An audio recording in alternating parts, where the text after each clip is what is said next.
በቀንም ይሁን በጨለማ የምትሰራው ለአላህ እኮ ነው። በግልጽ የምታወራው ጮክ ብለህ ዝቅ ብለህ የምታወራው በልብ የምታስበው አላህ ዘንድ እኮ ነው። ከዚህም በተጨማሪ የሰው ልጅ ተጠባባቂ መላእክቶች ተመድበውበታል ይላል። ይሄ አቅል ላለው ሰው በቂ ምክር ነው። ዱንያ ላይም ወንጀል አልተው ማለት ነገ የጀሃነም መላእክቶች ወደ ጀሃነም ሲወስዱህም እምቢ ማለት አልችልም ማለት ምን ሶስተኛ አማራጭ የለም። ጀሃነም የተፈጠረችው ለወንጀለኞች ወደ ጀሃነም የሚወስደውን ወንጀል መተው አለብህ። የቂያም ቀን በመላእክታ በግድ ወደ ጀሃነም እንዳትሄድ ተውበትህ እውነተኛ እንዲሆን ወብኪ አልቅስ አላ ኸጢአቲክ በሰራህ ወንጀል አልቅስ። ወንጀል ያስለቅስ። የዱንያ ምት፣ ህመም፣ ኪሳራ፣ እስር እንደሚያስለቅስህ ነገ የጀሃነም እስር ቤት እንድትገባ የሚያደርግህ ወንጀልህ ያስለቅስህ። አላህን ፈርቶ ወንጀልን አስታውሶ ማልቀስ ልብን ያጸዳል፣ ወንጀልን ያራግፋል። የቂያም ቀን የወንጀል ሸክም እንዲቀላ ያደርጋል። አነስ ብን ማሊክ በዘመናቸው ለነበሩ ሰዎች እናንተ ወንጀል ትሰራላችሁ፣ በነቢይ ዘመን ያው ወንጀል ብንሰራው ከሰማይ ቋጥኝ እንዳይዘንብብን እንፈራ ነበር። እናንተ ግን ያን ወንጀል ሰርታችሁት አፍንጫ ላይ ያለን ዝንብ እሺ ብሎ የማባረር ያክል እንኳ ቦታ አሰጡት። ምን ነው አነስ ሰሐባው ለሰሐቦች ለታቢዒዎች ይሄን ቃሉ ዛሬ ከ1400 ምናምን ዓመት በኋላ ያለውን ህዝብ ቢያዩ ምን ነው ነበር? ንግዱ ወንጀል የሆነ ህዝብ፣ ንግዱ ስራው ወንጀል የሆነ ህዝብ ኢላ መን ረሒመ አላህ ከነሱ ያደረገ ليس من يقطع طرقا بطلا إنما من يتقي الله. الحمد لله والصلاة والسلام على رسول الله وعلى آله وأصحابه ومن والاه. أما بعد السلام عليكم ورحمة الله وبركاته. وقد روينا أن رجلا أتى إبراهيم بن أدهم عند سودة إبراهيم بن أدهم متى إبراهيم بن أدهم فتابعي زمان ينبرو سونات ወደ ሱና የተጠጋ ተሰውፍ ላይ የነበሩ ሰው ናቸው። ከዛ በኋላ የመጡ ሰዎች ናቸው ተሰውፍን ያበላሹ ከነ ሱፊያን አስተውሪ ከፉዳይል ብን ዒያድ ከሌሎችም ጋር ትልልቅ የሱና የአተር አዋቂዎች ጋር አብረው የነበሩ ሰው ናቸው። አንድ ሰው ወደ እሳቸው መጣ። የምክር ሰው ናቸው። ፈቃል አላቸው ያ አባ ኢስሐቅ አንተ የኢስሐቅ አባት ሆይ ኢብራሂም ብን አድሃም ሆይ እኔ ላ አስቢሩ ዐኒል መዓሲ ከወንጀል መታገስ አልችልም አላቸው። እያማከራቸው ሐኪም ናቸው፣ የልብ ሐኪም ናቸው። የጤና ባለሙያዎች የአካል የአጥንት የስጋ የልብም ከተባሉ የልብ የላይኛው የቅርጹ ሐኪሞች ናቸው። የሸሪዓ አዋቂዎች ደግሞ የልብ የውስጡ ሐኪም ናቸው። ስለዚህ ሄዱ አማከራቸው።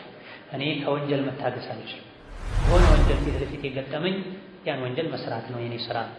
ፈቁል ሊ ቀውለን እንደው እስቲ ምትለኝን በለኝ አንተፊዑ ቢሂ ልጠቀምበት የምችልን ንግግር እስቲ ንገረኝ ምከረኝ አላቸው። ጥሩ ሐኪም ቤት ነው ሄደው በተለይ በልብ ጉዳይ ላይ ረሒመሁላህ ተዓላ። ቃለ ኢብራሂም ብን አድሃም አቡ ኢስሐቅ አሉት ነዓም እሺ ያደርጋለሁ አሉት። አቁሉ ለከ ኸምሰ ኺሳል 5 ነገር እነግርሃለሁ፣ 5 መድኃኒት እሰጥሃለሁ። 5ቱንም መድኃኒቶችን ከወሰድካቸው ትድናለህ፣ ከጣልካቸው በሽታው ይብስብሃል። ይህን ቀዲርታ አለይሃ እነዚህ 5 ነገሮችን ማድረግ ከቻልክ ለም ተዱረከ ማዕሲየቱ ወንጀል የሚባል ነገር አይጎዳህም፣ አትፍራ አሉት። ወንጀል አለ ሊያስፈራን ይገባል። ካልፈራነው ይጎዳናል። ከፈራነው ካወቅነው ከተጠነቀቅነው ሌሎችን ሊያጠቃ ይችላል። እኛ ቀጥ ብለን በሰላም ማለፍ እንችላለን። ከወንጀል ሜዳ ዱንያ የወንጀል አዳራሽ የወንጀል ሜዳ ናት። ከቤት ስትወጣ አይንህ፣ ጆሮ፣ ምላስህ፣ እጅህ፣ እግርህ፣ ልብህ ሁሉም ወንጀል እየሸመቱ መጨረሻ ላይ የሸመትከውን ነገር ጀሃነም ላይ ታገኘዋለህ። ከተጠነቀቅከሳ መንገዱን ቀጥ ብለህ ከተከተልከሳ ከወንጀል መዳን ትችላለህ።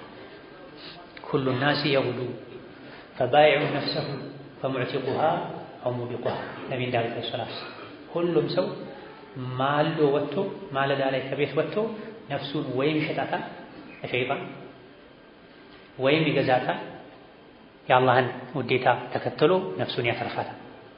ይሄ የማይቀር በየቀኑ ከቤት ስንወጣ ይሄ ትዝ ሊለን ይገባል። ከቤት ወጥቶ ኸይር ስራ ሲሰራ ከወንጀል ሲጠነቀቅ የዋለ ሰው ነፍሱን ገዝቷታል፣ አድኗታል። ከቤት ወጥቶ እንደፈለገ ሲሆን የዋለ ሰው ነፍሱን ለሸይጣን ሸጧታል፣ ከስሯል። ቃለ ሃት ግለሰቡ እሺ አምጣ አላቸው፣ ስጠኝ መድኃኒቶች። ቃለ ኢብራሂም አሉ ኢዛ አረድተ አን ተዕሱየ አላህ አላህን ማመፅ ከፈለግ ፈላ ተእኩል ሪዝቀሁ የአላህን ሪዝቅ አትብላ፣ የአላህን ሲሳይ አትብላ፣ የአላህን ምግብ አትመገብ፣ የአላህን መጠጥ አትጠጣ አሉት። ቃለ ታካሚው አለ ያ አባ ኢስሐቅ አንተ የኢስሐቅ አባት ሆይ ፈምን አይነ አኩል ታዲያ ከየት አምጥቼ ልበላ እችላለሁ? የአላህን ሪዝቅ ካልበላሁኝ ከአላህ ውጪ ረዛቅ የለም፣ የሚያበላ አላህ ነው። በምንም መልኩ እንብላው እኛ የሚያበላው አላህ ነው። ማህፀን ውስጥ ያለ ጽንስ በእናቱ እምብርት ወይም እትብት አማካኝነት ምግብ የሚልክለት አላህ ነው። ከተወለደ በኋላ የእናቱን ጡት በወተት ሞልቶ የሚያጠባው አላህ ነው። ባህር ውስጥ ያሉ አሳዎችን የሚመግበው አላህ ነው። ጉድጓድ ውስጥ ያሉ ጉንዳኖችን የሚመግበው አላህ ነው። ህዋ ላይ ሰማይ ላይ ያሉ አሞራዎችን የሚመግበው አላህ ነው። የተከበረውን የሰው ልጅ የሚመግበው አላህ ነው። ለአንተ ለምግብነት የሚያገለግሉ እንስሳትን የሚመግበው አላህ ነው። ወማ ሚን ዳበትን ኢላ ዐለላሂ ሪዝቁሃ ምድር ላይ አንዳች ተንቀሳቃሽ የለችም ሪዝቋ አላህ ላይ ቢሆን እንጂ የሚመግባት አላህ ቢሆን እንጂ። ስለዚህ ይሄን ያውቃል እሱ። ወንጀል መስራት ከፈለክ የአላህን ሪዝቅ አትብላ አልከኝ፣ ከየት ልብላ ታዲያ? ወኩሉ ማ ፊል አርዲ ሚን ሪዝቂላህ ምድር ላይ ያለ በሙሉ የአላህ ሪዝቅ ነው። ምን ልብላ ሳልበላ ልኑር እንዴ ማለት ነው። ቃለ ኢብራሂም አሉ ሐኪሙ አፈየሕሱኑ ታዲያ ይሆናል እንዴ ያምራል እንዴ አንተ አኩለ ሪዝቀሁ የአላህን ሪዝቅ የበላህ ወተዕሱየሁ እሱን ማመፅ ያምራል ይሄዳል ይገጥማል? አይሆንም። አንደኛው መድኃኒት ያዋጠለት ቃለ ላ አይሆንም፣ የአላህን ሪዝቅ የበላሁኝ እሱን ማመፅ አይሆንም፣ ማያምር ነገር ነው። ሃቲ ሳኒያ አንደኛው መድኃኒት ብቻ አለው፣ ሁለተኛውን ስጠኝ አላቸው። ቃለ አሉት ኢብራሂም ኢን አረድተ ከፈለግ አንተ ተዕሱየሁ አላህን ማመፅ ስትፈልግ እንግዲያውስ እኔ ምንም ከወንጀል አልታገስም ብለሃል። የወንጀል አጋጣሚዎች በተፈጠሩ ቁጥር ፈላ ተስኩን ቢላደሁ የአላህ ምድር ላይ አትኖር። ከአላህ ምድር ወጣ ብለህ ከአላህ ሀገር ወጣ ብለህ ወንጀል ስራ። ቃለ ታካሚው አለ هذه أشد من الأولى ይሄማ ከፊተኛው ይብሳል። ምክንያቱም ሰማይ ምድሩ የአላህ ነው። إذا كانت السماوات والأرض ሰማይ ምድሩ ከሆነ وما بينهما በሰማይና ምድር መሃል ያለው وما فيهما ሰማይና ምድር ውስጥ የሚኖረውም ለሁ የአላህ ብቻ ከሆነ ሰማይ ምድሩ በዛ ላይ ያለው ሁሉ የአላህ ከሆነ فأين أسكن የት ልኖር? ቅድሙ ትንሽ ይቀላል ከዚህ አንፃር የአላህን ሪዝቅ አትብላ ነው ያልከኝ። ሳልበላ እንኳን የተወሰነ ጊዜ ልኖር እችላለሁ። አሁን ግን ለሰከንድ እግሬን ታሳርፋል። ምድር ላይ ብኖር የአላህ ነው፣ ሰማይ ላይ ብኖር የአላህ ነው፣ ከምድር ስር ብኖር የአላህ ነው። ቃለ ኢብራሂም አሉት ያ ሃዛ አንተ ሰውዬ ፈየሕሱኑ ያምራል እንዴ ይሄዳል ያዋጣል አንተ አኩለ ሪዝቀህ የአላህን ሪዝቅ እየበላህ ሌላ ረዛቅ የለም ብለሃል። ወተስኩነ ቢላደህ የአላህ ምድር ላይ የኖርክ ወተዕሱየሁ እሱን ማመፅ እሱን ማስቆጣት ያምራል ይገባል አሉት። ቃለ ላ አለ በጭራሽ አይሆንም። ሁለተኛው መድኃኒትም ሰራ ተቀበለ። ሃቲ ሳሊታ እሺ ሶስተኛው ስጠኝ። ቃለ ኢብራሂም አሉት ፈኢዛ አረድተ በፈለክ ጊዜ አንተ ተዕሱየሁ ጌታ አላህን ልታምፀው ልታስቆጣው ህጉን ልትጥስ በወሰንክ በፈለክ ጊዜ ፈንዙር ፈልግ መውዲዕን ቦታ ፈልግ ላ የራከ አላህ አንተን ማያይበት ቦታ ፈልግና ፈዕሲህ እዛ አላህ ማያይበት ቦታ ላይ ሆነ አላህን አምፀው አላህን አስቆጣው። ፈዕሲህ ፊህ እዛ አላህ ማያይበት ቦታ ላይ ሆነ አላህን አምፅ። ቃለ ታካሚው አለ ያ አባ ኢስሐቅ የኢስሐቅ አባት ሆይ ፈከይፈ አስነዑ እንዴት አደርጋለሁ እንዴት እችላለሁ የት አገኛለሁ እንደዚህ አይነት ቦታ አላህን የማያይበት ቦታ የት አገኛለሁኝ? ወማ ፊ ሰማኢ ወልአርዲ ሰማይ ውስጥም ይሁን ምድር ውስጥ ወልጂባሊ ተራራዎች ውስጥ ወልቢሓሪ ባህሮች ውስጥ መውዲዑን አንዳች ቦታ የለችም ኢላ ወሁወ ባሪዙን ለሁ ያ ቦታ ለአላህ ግልጥ ብሎ የሚታየው ቢሆን እንጂ ያለ ያውቃል ሰውየው እንዲሁ ነፍስያው አሸንፈው እንጂ አነጋገሩም ይሄን ነው የሚያሳይ። አላህን ማመፅ ከፈለግ ከወሰንክ ወንጀሉን ከመጀመርህ በፊት አላህ አንተን ማየት ማይችልበት ቦታ ላይ ሆነህ እንጂ ወንጀሉን አትስራ አሉት። ጥሩ መድኃኒቶችን ነው የሰጡት ያለ ከበድ ያሉ መድኃኒቶች። መድኃኒት የታዘዘለት ያለው መካል ያውቃል ስለ መድኃኒቱ መውሰድ ይቻላል አይቻልም። ለዚህም ነው ምን አለ ፈከይፈ አስነዕ እንዴት አድርጌ ይሄን ማሳካት እችላለሁ? ወንጀል ልሰራ ፈልጌ ጭራሽ አላህ እኔን የማየበት ቦታ የት አገኛለሁኝ? ወማ ፊ ሰማይ ወልአርድ ሰማይም ይሁን ምድር ውስጥ የለም። ወልጅባሊ ወልቢሓር ተራራዎችም ይሁን ባህሮች ውስጥ የለም። መውዲዑን አንዲት ቦታ የለችም ምን ቢሆን እንጂ ኢላ ቢሆን እንጂ ወሁወ ያ ቦታ ሰማይ ምድር ላይ ተራራ የብስ ላይ ያለው ቦታ ባሪዙን ለሁ ለጌታ አላህ ግልጥ ብሎ የሚታይ ቢሆን እንጂ ለሰው ነው ጋራ ሸንተረር ከፍታ ዝቅታ እይታን የሚከልለው እንጂ ለአላህ ያው ከባህር ስር ያለውን ያያል አላህ በረሃ ላይ የብስ ላይ ያለውን የሚያየውን ያክል ሌሊት የሚሰራውን ያያል ተራራ ፀሐይ ላይ ቀን የሚሰራውን የሚያየውን ያክል ሰዋኡ ሚንኩም መን አሰረ አልቀውለ ወመን ጀሀረ ቢሂ ወመን ሁወ ሙስተኽፊን ቢልለይሊ ወሳሪቁን ቢነሃር ለሁ ሙዐቂባቱን ሚን በይኒ የደይሂ ወሚን ኸልፊሂ። ይሄ የሱረቱ ራዕድ አንቀጽ ነፍስያው ለወንጀል ለምትገፋፋው ሰው ትልቅ መድኃኒት ደጋግሞ ሊቀራ የሚገባ በቀንም ይሁን በጨለማ የምትሰራው ለአላህ እኮ ነው። በግልጽ የምታወራው ጮክ ብለህ ዝቅ ብለህ የምታወራው በልብ የምታስበው አላህ ዘንድ እኮ ነው። ከዚህም በተጨማሪ የሰው ልጅ ተጠባባቂ መላእክቶች ተመድበውበታል ይላል። ያራ ጌታዬ አላህ እኮ ያያል ማ ፊ ቃዕሪል ባህሪ ባህር ውስጥ ያለውን ያያል። ወተሕተ አጥባቂል ጅባሊ ከተራራዎች ስር ያለውንም ያያል። እኛ ተራራ ላይ ነው የሚታየን አጥባቅ አለው ደረጃዎች አሉት ወደ ስር። ማንኛውም ተራራ ምድር ላይ የሚታይ ተራራ ወደ ላይ ባለው ከፍታ ልክ ወደ ታች ጥልቀት አለው ይባላል። ለምድር አላህ ችካል አድርጎ ስለሆነ ተራራዎችን የፈጠረው የትም እናየው ከፍ ያለ ተራራ ከምድር ላይ ከፍ ብሎ እኛ በምናየው ልክ ወደ ታችም ጥልቀት አለው። አፍሪካ ላይ አሲያ ላይ ዓለም ላይ አለ የሚባል ረጃጅም ተራራን ወደ ላይ በምታየው ልክ ወደ ታችም ጥልቀት አለው። ታዲያ ጌታ አላህ ወደ ላይ ያለውን ተራራ ብቻ አይደለም የሚያየው ወደ ታች ያለውን ዝግዛጉን ደረጃውን የተራራ ስር ያለውን የሚያየው። ከተራራው ስር ያለችን አንዲትን ብናኝ መነሻ ጠጠርን አላህ ያያታል። እኛ የምናየው ተራራውን ከፊሉን በዚህ በኩል ያለን ተራራ በዚህ በኩል በእኛ በኩል ያለውን ጫፉን እንጂ የምናየው በዛ በኩል ያለውን ለማየት ወደዛ መሄድ አለብን። በምስራቅ በምዕራብ በኩል ያለውን ለማየት እንደዚሁ ጫፉን ለማየትም ወደ ላይ መውጣት ሊጠበቅብን ይችላል። አላህ ግን ከሱ የሚጠበቅ ነገር የለም። በአራቱ መቅጣጫ በስድስቱ መቅጣጫ ጌታ አላህ ያያል። ከፊት በኋላ ከግራ ከቀኝ ከላይ ከታች ያለውን ያያል። ቃለ ሐኪሙ አሉ ያ ሃዳ አንተ ሰውዬ አፈየሕሱኑ ያምራል እንዴ ይሄዳል እንዴ አንተ አኩለ ሪዝቀሁ የአላህን ርዝቅ እየበላህ ወተስኩነ ቢላደሁ በሱ ምድር እየኖርክ ወቱጃሂረሁ ቢማዕሲየቲሂ ጌታን ማመፅ ላይ መዳፈር በይፋ ወንጀል መስራት አላህ እያየህ በይፋ ወንጀል መስራት። ቱጃሂረሁ የሚለው ለሰውም ሙጃሃራ ማድረግ ይፋ ማውጣት ይሆናል ለአላህም ይሆናል። ሰው በይፋ እያየህ አሰራም አላህ እያየህ እያወቅህ በይፋ እንዴት ትሰራለህ? ቃለ ላ አይሆንም አያምርማ ይሄን ማድረግ አያምርም። የሱን ርዝቅ እየበላሁ በሱ ምድር ላይ የኖርኩኝ ከሱ ማልደበቅ ከመሆኔ ጋር መደበቅ መሸሸግ የማልችል ከመሆኔ ጋር እሱን ማመፅ አያምርም። ቃለ ሃቲ ራቢዓ አራተኛውን ምክር ስጠኛ። ሶስት መድኃኒት ወስዶ ተጠቅሞ ቃለ ሐኪሙ አሉ ኢብራሂም ረሒመሁላህ ኢዛ ጃአካ ወደ አንተ ሲመጣ መለኩል መውቲ የሞት መላኢካ በጉቦ በሽምግልና በጉልበት በኃይል በብልጠት በልመና ማይመለሰው ቆራጡ መላኢካ ሰዓቱን ጠብቆ ወደ አንተ ነፍስህን ሊወስዳት በመጣ ጊዜ ሊየቅቢጠ ሩሕክ ሩሕን ሊወስድ ሲመጣ ቁል በላንተ ለመላኢካው በለው ለኃያሉ መላኢካ አኺርኒ ጠብቀኝ ሐታ አቱባ ተውበት እስካደርግ አንዴ ቆመህ ጠብቅ በለው ለመላኢካ። ወንጀል ላይ መቀጠል ከፈለግ ይሄን አድርግ። ቃል ተመካሪው ታካሚው አለ ላ የቅበሉ ሚኒ እሺ አይለኝማ አለው።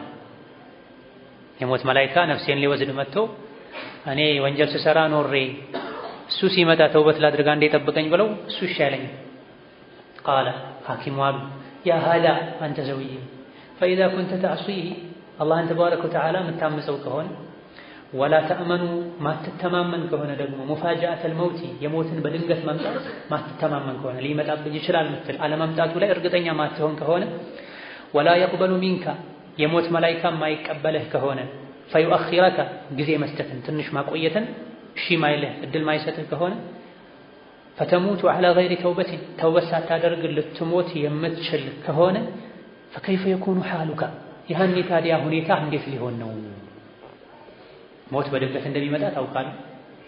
ሞት በመጣ ጊዜ ቆዩ ማለት አትችልም። ለተውበት ጊዜ ስጡኝም ማለት አትችልም።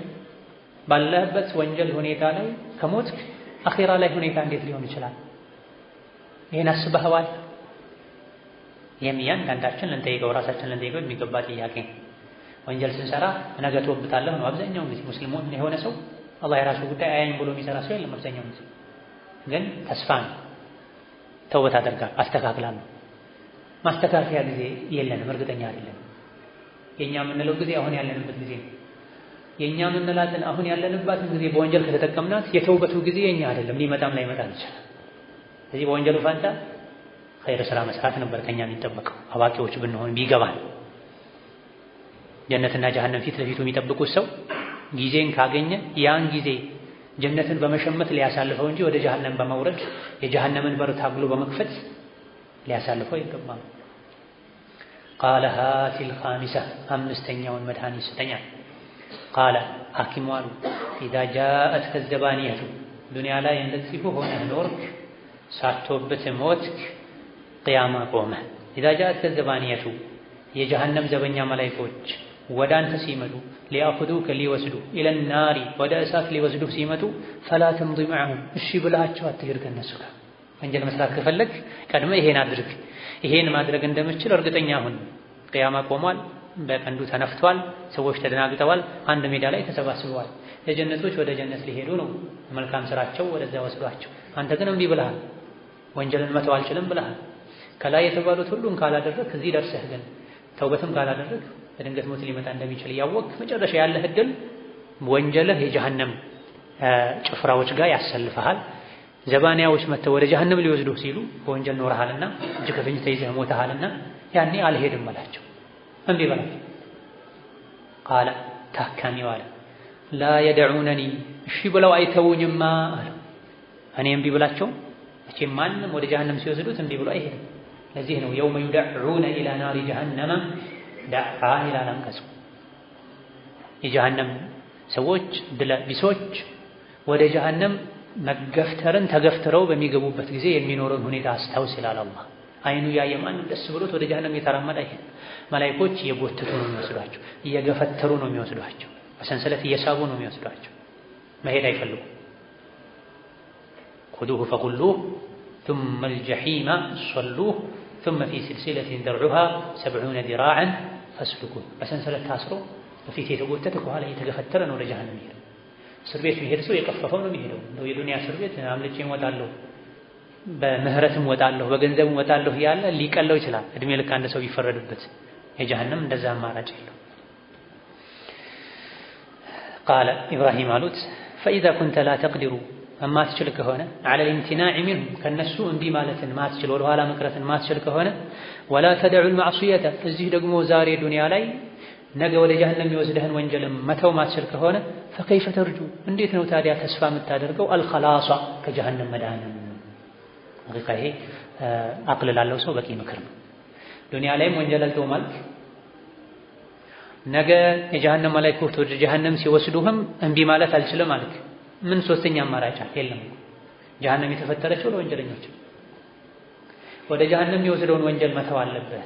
የቂያም ቀን በመላእክት በግድ ወደ ጀሃነም እንዳትሄድ። ቃለ ታካሚው አለ ረሂመሁላህ ሐስቢ በቃኛ፣ ተፈወስኩኝ።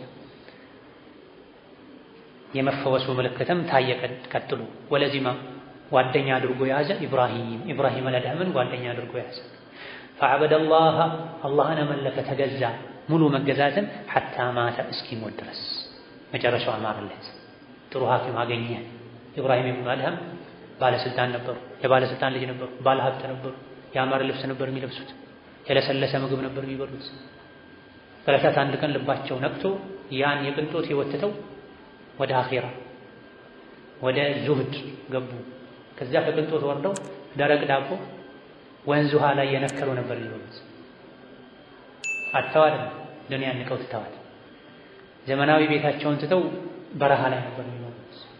ከቦታ ቦታ እየቀየሩ ከሰው እየሸሹ ከዱንያ እየሸሹ ይህ የውስጥ ደስታን ሰጥቷቸው ተመልከት። ደረቅ ዳቦን በወንዝ ውሃ ዲጅላ በሚባል ወንዝ ውሃ አርጥበው እየበሉ ለው ዐሊመ አልሙሉኩ ወአብናኡ አልሙሉኪ ማ ነሕኑ ፊሂ ለጃደሉና ቢስዩፍ ይሉና ንጉሶች የንጉስ ልጆች እኛ ውስጥ ያለውን ደስታ ቢያውቁ ኖሮ ስጡን ብለውን አንሰጥም ስንላቸው በሰይፍ ታግለውን ይቀሙን ነበር ደስታችንን ብለዋል። ምን የበሉ? ደረቅ ዳቦ ቂጣ በውሃ አርጥበው የበሉ። እዚህ ደስታ ያለው በምንድን ነው? በዒባዳ አላህን በመታዘዝ አላህን በመፍራት። ወይኑ ትዲታ ቀጠሉ ኢብኑ ቁዳማ ምክራቸውን ከተፈተንክ ቢማዕሲየቲ ወንጀል ላይ በመውደቅም ከተፈተንክ በላጩ ወንጀል ላይ ያለመውደቅ ነው። አስተማማኙ ወንጀል ላይ ያለመውደቅ ነው። ቅድም ብለናል። ወንጀል ያልሰራ ሰው ዋስትና አለው፣ አላህ ይቀጣው። ግዴታውን የተወጣ ወንጀል ያልሰራ አላህ ይቀጣው። ወንጀል ሰርቶ ተወብታለሁ አላህ ይምረኛል ያለ ሰው ግን በአደጋ መሀል ነው ያለው። ተውበት ሳያደርግ ሊሞት ይችላል። ተውበቱ ተቀባይነት ላይ ያገኝ ይችላል። ተውበቱ ከወንጀሉ ተመጣጣኝ ላይ ሆን ይችላል። አደጋ ላይ ነው ያለው። የሆነ ሆኖ ግን አንተ ፈተና ላይ ከወደቅክ ሰው ነህ ከተሳሳትክ ፈባዲር ፍጠን ኢለ ተውበት ወደ ተውበት ፍጠን። ተሽቀዳደም ነገ ተነገ ወዲያ አትበል። ሳገባ ስወልድ ስራ ስቀጠር ብድሬን ስመልስ እንደ ጓደኛዬ የገሌ ሀብታም ስሆን ቱጃር ስሆን አትበል። በአንተ እጅ አይደለም ያለው። ወልእስቲግፋር ወደ እስትግፋር ፍጠን። ወነደም ወደ ጸጸት ፍጠን። ከወንጀሉ ታቀብ። ለምን ሰራው ብለህ ተጸጸት። ሁለተኛ ወንጀል ሰራም ብለህ ቃል ግባ።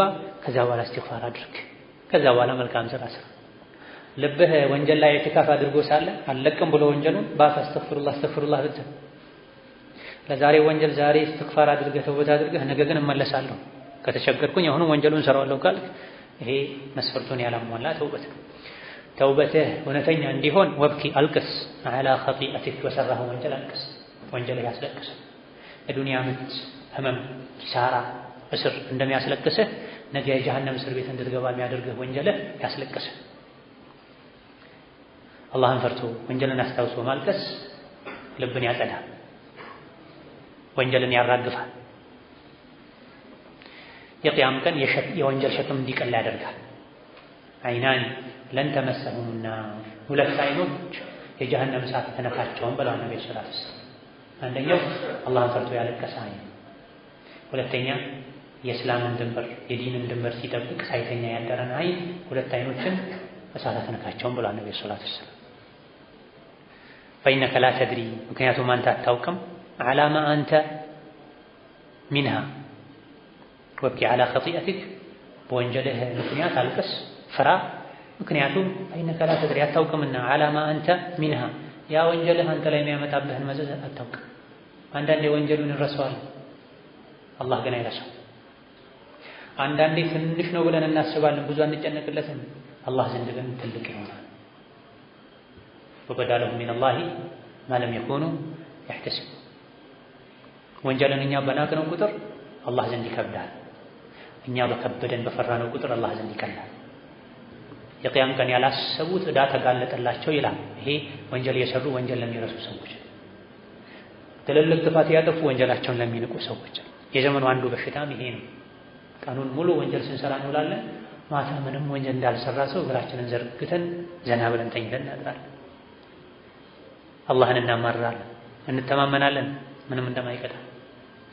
አነስ ብን ማሊክ በዘመናቸው ለነበሩ ሰዎች እናንተ ወንጀል ትሰራላችሁ፣ በነቢይ ዘመን ያው ወንጀል ብንሰራው ከሰማይ ቋጥኝ እንዳይዘንብብን እንፈራ ነበር። እናንተ ግን ያን ወንጀል ሰርታችሁት አፍንጫ ላይ ያለን ዝንብ እሺ ብሎ የማባረር ያክል እንኳ ቦታ አሰጡት። ምን ሆነ?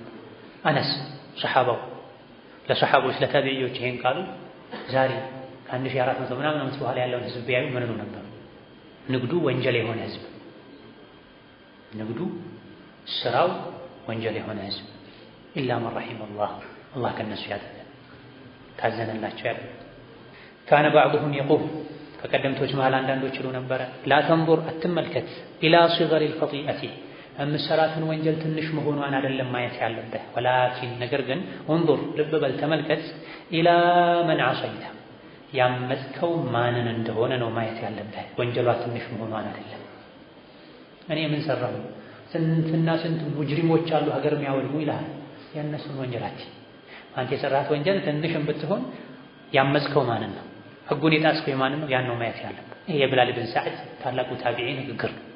የሰራው ወንጀል አላህ ተባረከ ወተዓላ የከለከለው መሆኑን እንጂ ትልቅ ትንሽ መሆኑን አት ያንተን ወንጀል ከሌሎች ወንጀል ጋር አታነጻጽር። ያንተ ቀብር ሌላ ነው፣ የነሱ ቀብር ሌላ ነው። ያንተ ሂሳብ ሌላ ነው፣ የነሱ ሂሳብ ሌላ ነው። ሁሉም በስራው ነው የሚጠየቀው። ሷሊሖችን አራያ አድርግ እንጂ ጣሊሖችን የተበላሹትን አራያ አታድርግ። ወሸካ ስሞታ አቀረበ بعض عمال عمر بن عبد العزيز የዑመር ኢብኑ አብዱል ዐዚዝ ታላቁ ኸሊፋ አሁን ቀደም ስለሳቸው አንስተናል። የሳቸው አንድ ሰራተኛ የሆነ ክፍለ ሀገር ላይ ስራ የሰሩ ተሾሙ ሰው ኢለይህ ስሞታ አቀረበላቸው። ሰዎች እንዳስቸገሩት፣ ስራ እንደከበደው፣ ችግር እንደበዛበት ፈከተበ ኢለይህ ዑመር ወደሱ ደብዳቤ ጻፉለት። ያ አኺ ወንድሜ ሆይ እዝኩር አስታውስ ሰሃራ አህሊ ናር የጀሃነም ሰዎችን እንቅልፍ አጥቶ ማደር ፊናሪ እሳት ውስጥ ማእኹሉዲል አበዲ ለዘላለም ከመኖር ጋር እንቅልፍ አጥተው በጀሃነም እየተሰቃዩ የተቃጠሉ ማደራቸውን አስታውስ። ይሄን ካስታወስክ ዱንያ ላይ የሚደርስብህ ሙሲባ ሁሉ ቀሎ ይታያል። ዋህደር ተጠንቀቅ። አን የኩነ አልሙንሰረፉ ቢካ ያንተ መመለሻ እንዳይሆን ሚን ዒንዲላህ የቅያም ቀን አላህ ፊት ለፍርድ ከቆምክ በኋላ ኢለናር መመለሻህ ወደ ጀሃነም እንዳይሆን ጥንቃቄ አድርግ። ሁሉም ለፍርድ ሜዳው ላይ ይቆማል። ሜዳው ላይ ከተቆመ በኋላ ከፊሎች ወደ ጀነት ከፊሎች ወደ ጀሃነም ነው የሚመለሱት። አንተ አላህ ፊት ለፍርድ ከቀረብክ በኋላ መመለሻህ ወደ እሳት እንዳይሆን ተጠንቀቅ። ፈየኩና ያ መመለስ ከአላህ ርቆ መሄድ ወደ ጀሃነም መውረዱ እንዳይሆንብህ አኺረል ዐህዲ የመጨረሻ ጊዜ ወሙንቀጠዐ ረጃኢ የመጨረሻ የተስፋ መቁረጫ የተስፋ መቋረጥ እንዳይሆንብህ ተጠንቀቅ። አንድ ሰው ለፍርድ አላህ ፊት ቀርቦ እሱ ወደ ጀሃነም ይሂድ ተብሎ ከተፈረደበት ከጌታው ጋር ያለው ግንኙነት የመጨረሻው እሱ አህድ ማለት ጊዜ ማለት አጋጣሚ ማለት አህድ ፉላን እንደሚባል ሙንቀጠዑ ረጃ የተስፋህ መመናመኛ የተስፋህ መቆረጫ ያ እንዳይሆን ጥንቃቄ አድርግ። ያን ውሳኔ አላህ እንዳይወሰንበት ዛሬ እዚህ አላህን ተማጸን፣ ፍራው፣ አክብረው። የሰዎችን ችግር ሙሲባ ከጀሃነም ሙሲባ ጋር አነጻጽረው። ሰው ምንም ቢፈትንህ ቢያሰቃየህ በበደሉ በግፉ በظلሙ እንቅልፍ ቢነሳህ ከዱንያ አንድ ሁለት ሶስት ቀን እንቅልፍ ማጣት ምንም አይደለም። ከምን አንፃር? የጀሃነም ሰዎች ለዘላለም እንቅልፍ አጥተው ከመኖራቸው አንፃር። ፈለማ ቀረአ አልኪታበ ሰራተኛው መጽሐፉን ሲያነበው ጠወል ቢላድ ሀገር አቋርጦ መጣ። ሐታ ቀዲመ ዐለይህ ዑመር ጋር እስኪገባ ድረስ ሩቅ ሀገር ነበር ያለው የተሾመው ስራ ተብሎ የተወከለው። ሰዎች ያስቸገሩኝ አላቸው፣ አልታዘዛሉ፣ አመፁ የሚል ስሞታ ነበር ያቀረቡ። አንተ የሰዎችን ችግር እርሳ፣ ጀሃነምን አስታውስ። ከዚህ ችግር የባሰ እኮ ጀሃነም አለ። ያን ብታስታውስ የዱንያ ችግር ሁሉ ቀሎ ይታያል ነው መልእክቱ። የአኼራን ችግር ማያውቅ ሰው ነው የዱንያ ትንንሽ ችግሮች የሚከብዱት። ወደ ኩፍር መሄድ፣ ወደ ወንጀል መሄድ፣ ከሰው ወደ መጣላት መሄድ፣ የተኛውም ችግር የደረሰብህ ከጀሃነም ጋር ስታነጻጽረው የጀሃነም ስቃይ የክብር ስቃይ አለ አይደል እንዲበል ቀለል ትላል። ራበ የጀሃነም ራብ አለ አይደል እንዲበል፣ ሞቀ የጀሃነም ግለት ሙቀት ሳለ አይደል እንዲበል። ሁሌ ከፊት ለፊታችን ጀሃነም ካለ ሁኔታችን ያምራል። ከፊት ለፊታችን ከእይታችን ጀሃነም ሲሰወር ሁኔታችን ይበላሻል። ትንሹ ነገር ይከብደናል፣ ከዲን ያርቀናል፣ ከአላህ ያጣላናል። ፈቃለ ዑመር አሉት ማ አቅደመከ ምን አመጣህ ለመጣህ? ቃለ ሰራተኛው አለ ኸላዕተ ቀልቢ ልቤን ውልቅ አረከው እኮ ቢኪታቢከ በጻፍከው ደብዳቤ። ምክር ይገባቸው ነበር። የድሮ ሰዎች ይመከሩ ነበር፣ ለምክር ቅርብ ነበር። ቅድሙ የኢብራሂም ብን አድሃሙም ይሄን ነው የሚያሳይ። ምንም ከወንጀል መታገስ አልችልም ያለው ሰው እንኳን ሲመክሩት እንዴት አድርጎ ምክሩን ይውጠው እንደነበረ አይተናል። በዘመናችን ያለ አብዛኛው ሰው ምክር አይወድም፣ ምክር አይፈልግም፣ መካሪዎችን ይጠላል። ዝም ብሎ ስሜቱን መጋለብ ነው የሚፈልገው። የግልቢያው መጨረሻ ጀሃነም ቢሆን ጎበዝ በርታ ጥሩ ሰው ነህ የሚለው ሰው ነው ሰው ብዙ ጊዜ የሚፈልገው በዘመናችን። ተው አላህን ፍራ፣ ይሄ ችግር አለ፣ ይሄ ጉድለት አለ፣ ይሄን አስተካክል የሚለውን ሰው እጁን ስሙ፣ አመሰግናለሁ ሚሊየን ቢሊየን ብር ከምትሰጠኝ ይሄን ምክር ይሻለኛል ብሎ የሚቀበል ሰው ጥቂት እንጂ አታገኝ። የድሮዎች ግን ደስ ነበር የሚላቸው፣ ደስ ያላቸው ነበር ምክር ተቀብለው የሚወጡት፣ አመስግነው የሚሄዱት። ይሄም ሰው የላከው ደብዳቤው እኮ ምክሩ ልቤን አወለቀው፣ አልቻልኩም፣ አልተቋቋምኩም፣ ፈራሁኝ። ስለዚህ ምን ወሰንኩኝ? ላ አሚልቱ አልሰራም ካሁን በኋላ ለካ ለአንተም ቢሆን ወላ ሊአሐድን ለማንም ቢሆን ባዕደክ ካንተ በኋላ ኃላፊነቱ እጄኔ ስራ አልሰራም፣ የሰዎችን ሐቅ እፈራለሁ፣ አላህ ዘንድ መጠየቅ አልፈልግም፣ ይቅርብኛል። ይሄ ሁሉ እንዲገባን ይሄ ምክር ልባችን ላይ እንዲጸና ተፈኩር ያስፈልገናል፣ ማስተንተን ያስፈልገናል፣ ማስተዋል ያስፈልገናል። ከዱንያ ጋጋታ ከጓደኛ ብዛት ጋጋታ መውጣት ያስፈልገናል። ተፈኩር እንዳናደርግ ከሚያግዱ ነገሮች አንዱ ጓደኛ ማብዛት። አንድ ሰው 30 ጓደኛ 40 ጓደኛ 50 ጓደኛ ስልኩን ከፍተህ ኮንታክቱን ብታየው 200 300 500 ሰዎች አሉ። ምንድን ናቸው እነዚህ? አንዱ ዛሬ ይደውላል፣ ሌላኛው ነገ ይደውላል፣ ሌላኛው ማታ ቴክስት ያደርጋል፣ አንደኛው ጠዋት ቴክስት ያደርጋል፣ አንደኛው ለሰርግ ይጠራሃል፣ አንደኛው ለለቅሶ ይጠራሃል፣ አንደኛው ለምርቃት ለአቂቃ ይጠራሃል። አንድ አቅልህን ያለችህን 50 ዓመት 60 ዓመት ለስንቱ አካፍለህ ትችላለህ? ሰዎችን በደረጃ መድብ። ግንኙነት አይኖርህ ማለት አይደለም። የሰዎችን ግንኙነት 1 2 3 4 5 ብለህ መድበው። በአመት አንዴ ከዘየርኩት የሚበቃው ሰው፣ መንገድ ላይ ሳገኘው ብቻ ከዘየርኩት የሚበቃው ሰው፣ ሞት ሀዘን ለቅሶ ሲኖር ብቻ ደውዬ ከጠየቅኩት የሚበቃው ሰው፣ በወር ደውዬ የምጠይቀው ሰው፣ በሳምንት ደውዬ የምጠይቀው ሰው፣ በየቀኑ የምጠይቀው ሰው ብለህ በደረጃ አክፈላቸው። ከእናትህ ከእህትህ ከአክስትህ ከሚስትህ ከአጎትህ ከወንድም ልጆች ከአጎት ልጆች ከጎረቤቶች ጀምረህ በደረጃ አስቀምጥ። ክንዱን ዘርግቶ የመጣን ሁሉ ካቅፍ፣ ደውሎ ና ያለህን ሁሉ አቤት ብለህ ከሄድ፣ የጻፈን ሁሉ ከመለስክ 50 60 ዓመት ለምን ትበቃለች? ለማን ትበቃለች? ሁሉም ደግሞ የራሱ ጥሩና መጥፎ ጎን አለው። ያ መጥፎ ጎኑን ያመጣ ይጭንብሃል። ሻይ ቡና ያለህ የሆነ ነገር ያወራሃል። የሰማኸው ወሬ አእምሮህን ይበለብጣል። መንገድ ብረህን ሂድ ብሎ እቃ አጋዛኝ ብሎ ይወስድሃል። የእሱን መጥፎ ባህሪ አንተ አእምሮ ላይ ይለጥፈዋል። ያ ያየኸው የሰማኸው ነገር አእምሮ ላይ ይመላለሳል። አእምሮ ነፃ ሆኖ ስለ ቀብር ስለ ጀነት ስለ ጀሃነም የምታስብበት ጊዜ እየቀነሰ ይሄዳል። ምናልባትም ይጠፋል። ለአኺራ ተፈኩር ቁጭ ብለህም ተፈኩር የምታደርገው ቀን ሙሉ ባየኸው አዳሩ ሙሉ ባሰብከው ባከናወንከው ነገር ይሆናል። ስለዚህ ግንኙነቶችን መቀነስ፣ ግንኙነትን ከአላህ ጋር ማድረግ፣ ከቁርአን ጋር ማድረግ። አልቁርአኑ ኸይሩ ጀሊስ አልኪታቡ ኸይሩ ጀሊስ። ጥሩ ጓደኛ መጽሐፍ፣ ጥሩ ጓደኛ ቁርአን። የግድ የሆኑ ሰዎችን እንጂ ጥብቅ ያለ ግንኙነት መፍጠር አግባብ አይደለም። ግንኙነት በጠበቀ ቁጥር ደግሞ የመቆረጥ እድሉም የሰፋ ነው። አብዝህ ጥብቅ ያልከበት ሰው ሐቆች ይበዛሉ፣ ግንኙነቱ ይቋረጣል። መካከለኛ አድርግ። ለነፍስህ ሐቅስ ጊዜ ስጥ፣ ለአኺራ ጊዜ ስጥ። በገሃድም በምስጢርም ከሚፈሩት ባሮቹ አላህ ያደርጋል። ቀልባችንን አላህ ያርጥብልን። እሱን የወደውን ከሚሰሩ የሚጠላውን ከሚተው ባሮቹ አላህ ያደርጋል። اللهم حبب إلينا الإيمان وزينه في قلوبنا وكره إلينا الكفر والفسوق والعصيان واجعلنا من الراشدين. ربنا آتنا في الدنيا حسنة وفي الآخرة حسنة وقنا عذاب النار. اللهم لا تدع لنا في مقامنا هذا ذنبا إلا غفرته ولا هما إلا فرجته ولا كربا إلا نفسته ولا دينا إلا قضيته ولا حاجة من حوائج الدنيا والآخرة هي لك رضا ولنا فيها صلاح إلا يسرتها. اللهم اجعلنا هداة مهتدين غير ضالين ولا مضلين. اللهم اجعلنا هداة مهتدين غير ضالين ولا مضلين. اللهم أعنا على ذكرك وشكرك وحسن عبادتك. اللهم أعنا على ذكرك وشكرك وحسن عبادتك. اللهم إنا نسألك الجنة وما يقرب لها من قول وعمل ونعوذ بك من النار وما يقرب إليها من قول وعمل. آمين والحمد لله رب العالمين. والسلام عليكم ورحمة الله وبركاته.